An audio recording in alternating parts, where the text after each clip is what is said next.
Hai semuanya, salam sejahtera. Saya Emily Cassandra, anak Niun dari Sekolah Menengah Kebahasaan Tidar dengan kod YEA 4306. Saya merupakan pelajar tingkatan 5 yang mengambil aliran STEM. Saya selalu memulangkan masa selapan saya dengan membaca buku, terutamanya pada hujung minggu. Berikut adalah serba sedikit tentang diri saya. Pada hari ini saya ingin berkongsi tentang sebuah karya yang sangat memberi impak kepada saya, yaitu buku persinggahan karya Nur Hisham Mustafa. Buku ini diterbitkan oleh Creative Enterprise Sdn Bhd pada tahun 2003 dengan muka surat sebanyak 255. Ia adalah sebuah karya fiksyen yang mengangkat tema pencarian diri dan refleksi hidup melalui perjalanan seorang watak utama yang bernama Zahir. Cerita ini bermula dengan watak utama, seorang lelaki bernama Zahir yang dilanda kesulitan dan kekecewaan dalam hidupnya. Zahir yang sebelum ini menjalani kehidupan yang tampak biasa-biasa saja, tiba-tiba berhadapan dengan satu kejadian besar yang mengubah segalanya. Kejadian itu membuatkan dia meragui segala keputusan yang telah dibuat dalam hidupnya. Perjalanan Zahir bukan sekadar perjalanan fisikal, tetapi lebih kepada perjalanan rohani dan batin untuk mengenali diri dan tujuan hidup yang sebenarnya. Setiap tempat yang disinggahinya menjadi satu persinggahan yang bukan hanya memberikan ketenangan sementara, tetapi juga peluang untuk Zahir merenung kembali kehidupan dan membuat keputusan penting.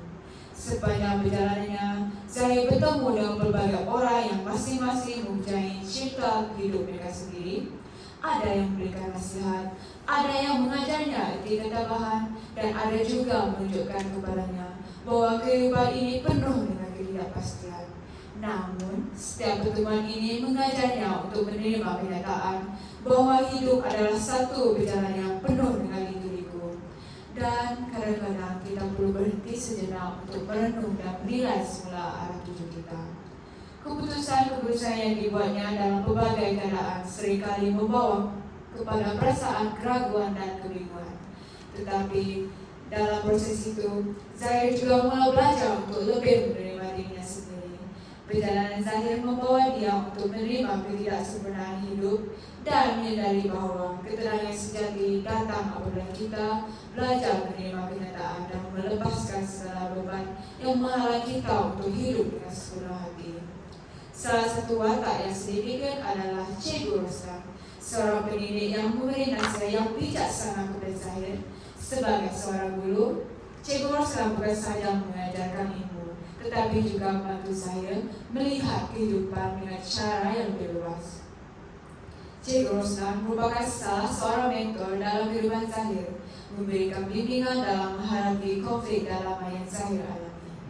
Di akhir perjalanan Zahir, dia mulai sadar bahawa persinggahan dalam kehidupannya, sama ada fizikal ataupun emosi, memberi ruang untuk refleksi dan pemahaman yang lebih mendalam tentang dirinya. Melalui pertemuan dengan berbagai watak dan pengalaman hidup yang berbeza, saya belajar untuk menerima kenyataan bahawa kehidupan penuh dengan cabaran. Apakah kita sudah berhenti untuk merenung tentang kehidupan kita dan apa yang sebenarnya kita cari? Saya berharap melalui pembicaraan ringkas ini, Anda lebih tertarik untuk membaca buku persinggahan ini karena ianya mempunyai pengajaran yang boleh kita teladani. Antaranya, ialah kita harus tabah dalam menghadapi setiap cabaran supaya kita mampu menjadi insan yang kuat. Selain itu, buku ini juga menekankan tentang nilai harga diri. Contohnya, Zahir mampu melawan semua hinaan dan juga hasad dengki yang dihadapinya dengan bantuan semua orang yang ditemuinya, seperti Cikgu Roslan. Kesimpulannya, buku persinggahan adalah novel yang penuh tentang refleksi hidup dan pemahaman tentang makna sebenar kehidupan. Terima kasih atas perhatian. Izinkan saya mengundur diri. Selamat tinggal.